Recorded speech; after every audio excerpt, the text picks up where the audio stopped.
Happy birthday to you. Happy birthday, happy birthday, happy birthday, Tara. Yay! Oh, wish. Wish! Sana mamatay lahat ng kurakot sa Pilipinas. Pumanaw na sa edad na 78 si Antipolo 2nd District Representative Romeo Aco. Natukoy na sa autopsy ang sanhi ng pagkamatay ni dating DPWH Undersecretary Catalina Cabral. Grabe ka naman, Kara. Grabe naman yung wish mo, dalawa agad yung nawala. Nag-birthday ka ng September, di ba? October, November, December. 3 buwan lang yung lumipas, dalawa na yung nawala.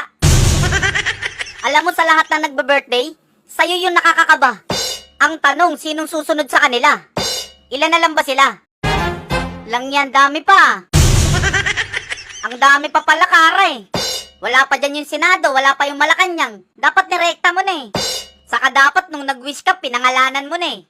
Saka hindi ba pwedeng bilis-bilisan natin? Kasi baka maubos na yung kaban eh. Sabi ko sa inyo, tadhana ang maniningil sa kanila.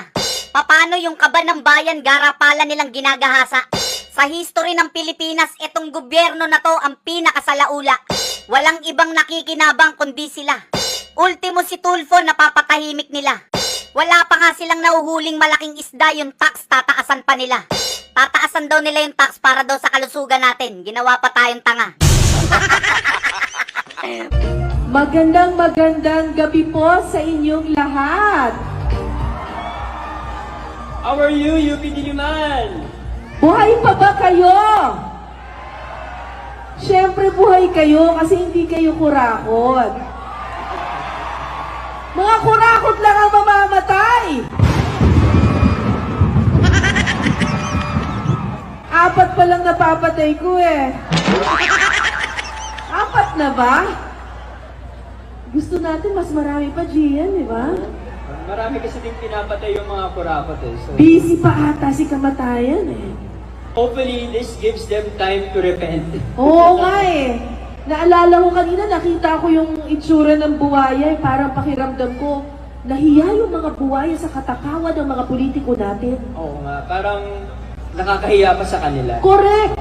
Alam niyo po, ilang docu na po ginawa ko tungkol sa mga buwaya. Sa totoo lang yung mga buwaya, hindi po ganun katakaw.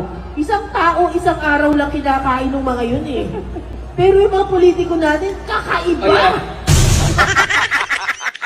4 na pala, Kara. Akala ko 2 pa lang eh.